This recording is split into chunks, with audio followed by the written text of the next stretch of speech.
so I'm racing this bike thanks to that man over there at Mid-Ohio AMA Vintage Motorcycle Days. It is, I believe it's a 1998 KX250. If it's not, I'll put a thing on screen, or I probably won't. But today I'm going to be just riding it. As you can see, I put the hand guards from my YZ125 on it, and I'm going to be riding it just to kind of get used to it, practice a little sort of GP style stuff, because I'm going to race the hare scramble, and maybe I'll race the motocross as well on the next day. I believe the hare scramble's on Friday, and then the motocross is on Saturday and Sunday. So we'll see what I end up doing, but I want to try it out, see how I feel on like a mixture of different terrain. We'll see how it goes. See how she runs.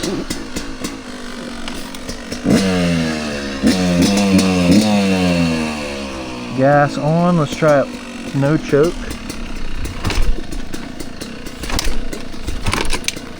Build the compression, then kick it. Like slowly pump it up so you get easy. Oh, I got you. Thank you.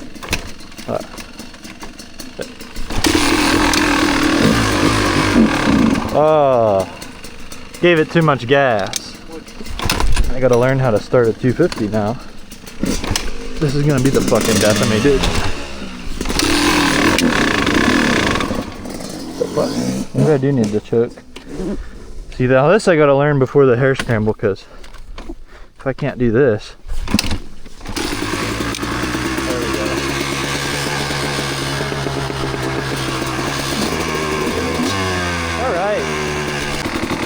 Alright, fellas.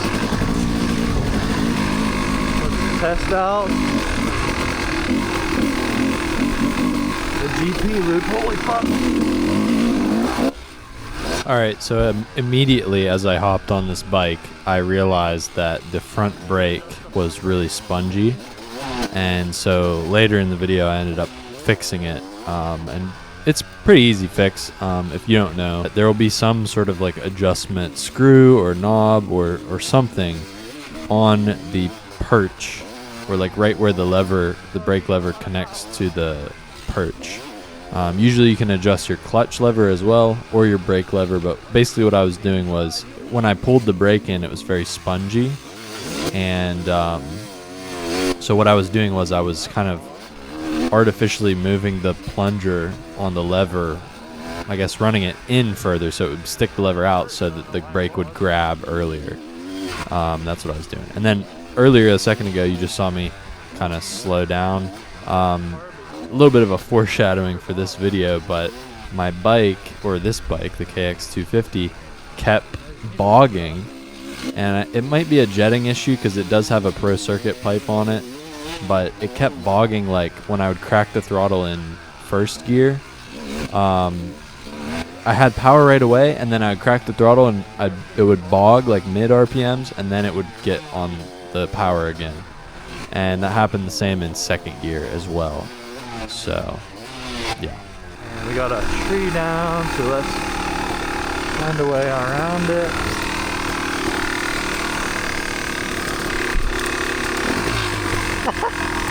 Well, he found an easy way through. Guess that was way easier.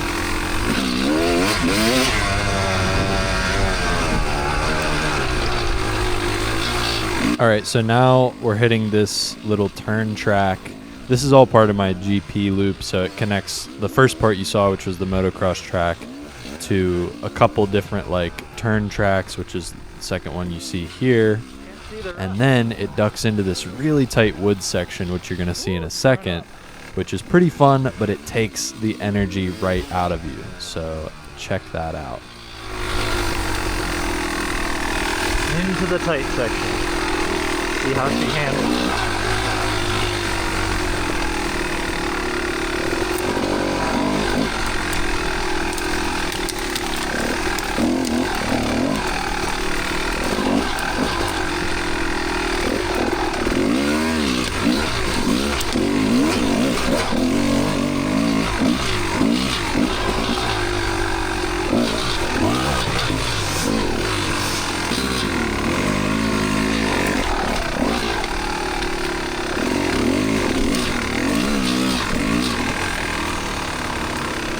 It's not too bad. It kind of crawls nicely.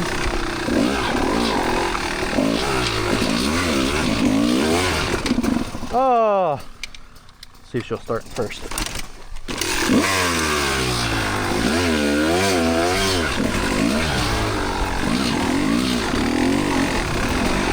Oh, look at that mushroom.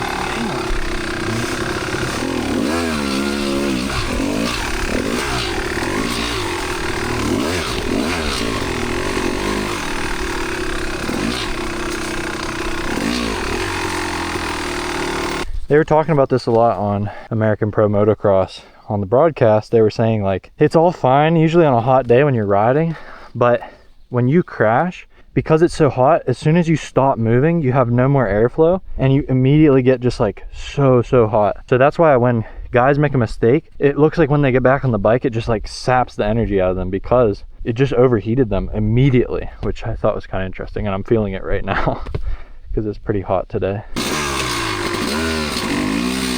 All right, so now we're gonna enter into the second very tight section, and normally this is okay, but check out how grown up it is right now.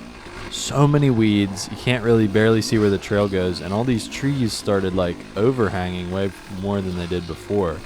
So this is also brutal because it's kind of rocky, and because of all this brush, you can't see where the rocks are. So just extremely brutal. It is grown up. Story of my life.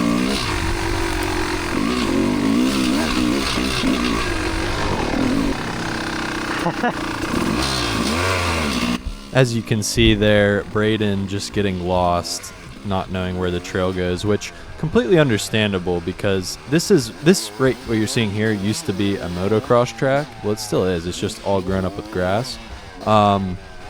It's basically impossible to see where the freaking trail goes. Especially on that section we were just riding on before. And afterwards, when I was taking a break, he told me, he was like, dude, I got lost. Like, I don't even think I was following the trail. I was like, oh yeah, you followed it down in that pine section. He's like, does it deliberately go under a fallen tree? Like, did you design it that way? I'm like, fallen tree? What are you talking about? And then he explained it to me. I was like, oh yeah, there was a fallen tree there. But so that was kind of a modification after we had this big storm and these trees fell. We decided to go under it afterwards. I wouldn't like deliberately make a trail go under a tree, just so you guys know.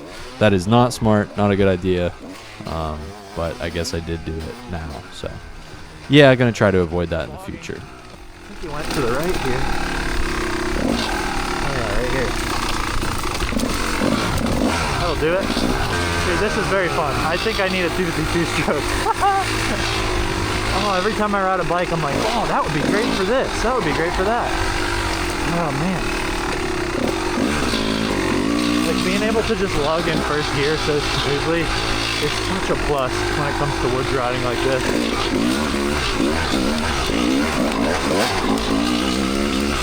I imagine a new one with a more linear power band would be even better, dude. Like, this one's still good, but if it was a little more linear, it would be great.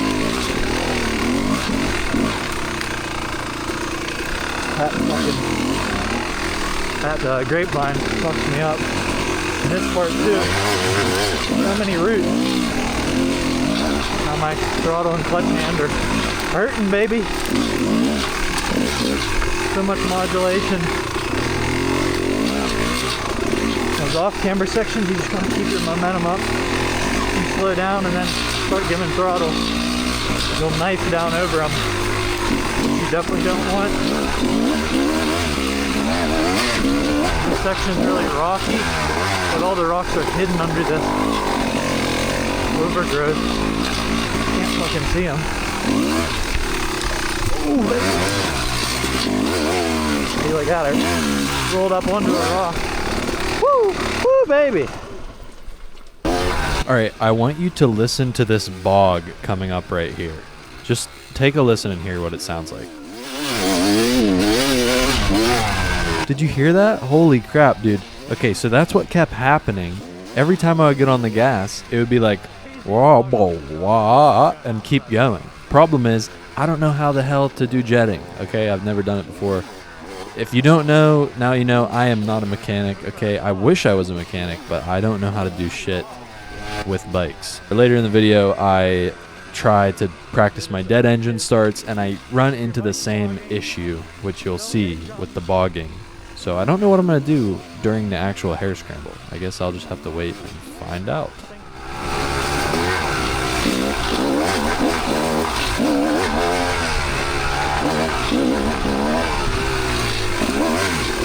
Stand up, feet on the peg. Is it faster? Honestly, I think a lot of times it is. Right there, I was just talking about standing up with your feet on the pegs, and if it's faster than sitting down and putting your leg out. I think a lot of times it is. It just takes more confidence in your turning ability. But if you never practice that, definitely try it at some point. And sort of, what do you call it, stiffened it up a little maybe. So the brake is much better now. Front brake. Back brake is kind of, the pedal's low, it's not spongy though. Dude, standing up through these tight sections actually fixes so much, unless you get stopped. But it helps a lot.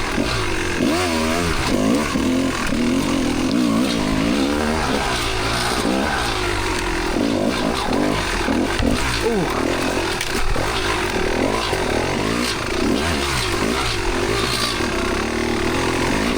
Woo, baby! That gets the arm pump going. That section is tight.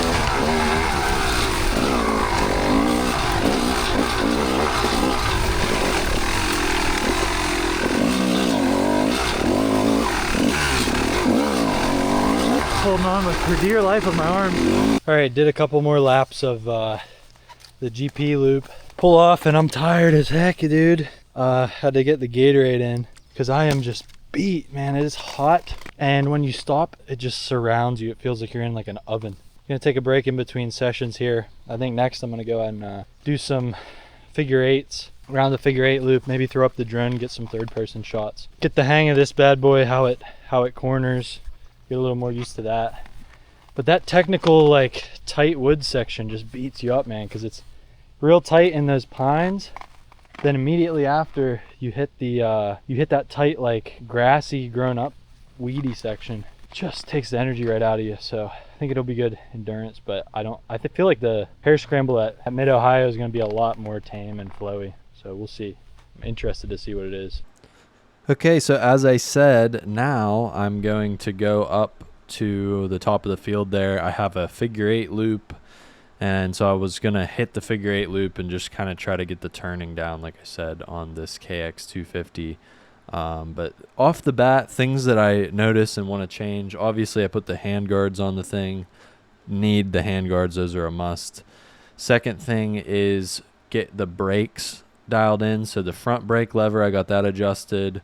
I adjusted the clutch lever as well, just where I like it. I like it to grab pretty soon whenever you pull the lever. So anyway, I got that done. The thing that I didn't do was I did not adjust the rear brake pedal. That's something that I would like to raise up a little bit higher. So same thing with the front brake lever. I kind of like my back brake pedal to sit like basically neutral to the foot peg, not below it, because I like to have access easily to the brake pedal. So anyway, I want to do that. And I think that was it. Oh, and then, yeah, just figuring out that bogging issue with the dead engine start, which you'll see here in a second. But first, here I'm flying with the Hover Air X1 Pro drone. Check out how it swings this corner wide and just tanks right into the foliage. Bam, there we go. And here I am doing some figure eight practice. As you can see, we got a little figure eight here. This one's actually pretty small. We made this on the CRF 250Fs, so smaller bikes, they can do a tighter turning radius. The bigger bikes feel a little bit like a boat whenever you're trying to corner them around, stuff like this. I mean, obviously it can do it, but these are pretty tight turns. So you can do like faster figure eights by just making them a lot bigger and more sweeping. But as you can see, I'm sort of getting the hang of it here. Later, I'll try standing up a little bit But this is the Hover Air X1 Pro Max drone in hover mode. As you can see, it sometimes loses me, but for the most part it does a decent job. The only thing it does when it goes around a corner here, boom, it kind of swings a little bit too far. Like, it doesn't keep me directly in the center of the frame. Although I think I have it floating a little bit too close to this figure 8. I could probably next time back it up a little bit so it kind of, I'm not like whizzing directly right past it. I think it overcompensates a little, but it's pretty cool. And as you can see here, now I am standing up, and also on figure 8s, every once in a while I like to change the direction I'm going. So good thing to do with figure 8s, try multiple different things. Try standing up the whole way around, try keeping your feet on the pegs the whole time, try no brakes, try no clutch. Just switch it up, but do it for a little bit, and then, you know, switch up what you're doing. And also remember to keep switching directions as well, because you don't want to just train the same turning the same side all the time. So that's how you do a figure 8 drill. As you can see, you make mistakes, but you try your best to focus on what you're working on. All right, practicing my dead engine starts. I'm in second with a kicker. So here we go. That was bad.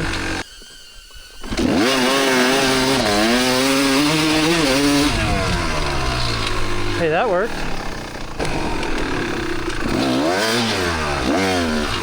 That definitely worked. So second gear, clutch in. And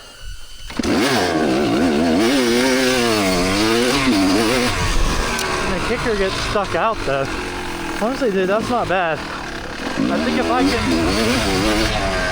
I can get it to start, I could definitely pull a whole shot with this thing.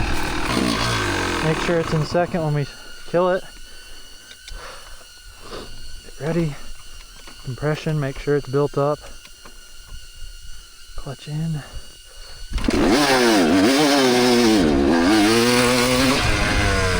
Bog. Yeah, I don't know, dude. It's interesting.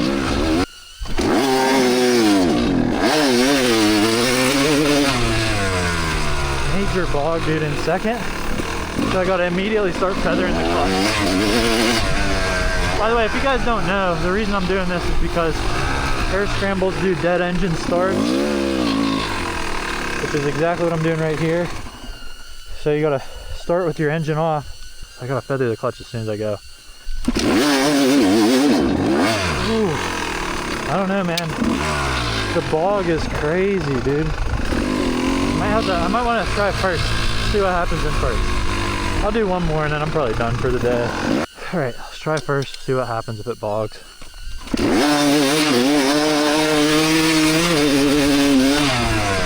there's a bog in second, and I don't know if it's because I'm dragging the brakes or what. I'm gonna do one more first gear because that felt good. I don't know if I'm dragging the brake or what. All right, 3, 2.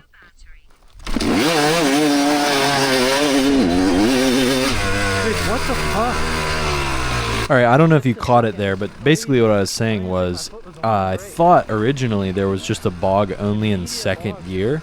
So that's why I switched to first gear starts. And then I tried it, and I thought also maybe I was like dragging my foot on the brake pedal when I would shift or something, because the kick start would come out and I would have to put it back in every time. But I tested it again, and it wasn't that. It was literally a bog in second. So I'm getting kind of frustrated here, as you can see. I don't think I'm going to mess with jetting. I'm probably just going to end up leaving it how it is because I don't want to mess it up further. And I'm just going to try to ride around it. You know what? It's not that big of a deal if I don't get an amazing start. But, yeah, we'll see how it goes. I'm excited to race this race. And hopefully you guys enjoyed this little moto vlog, and you will see the footage of the race on my channel coming soon. Thanks for watching.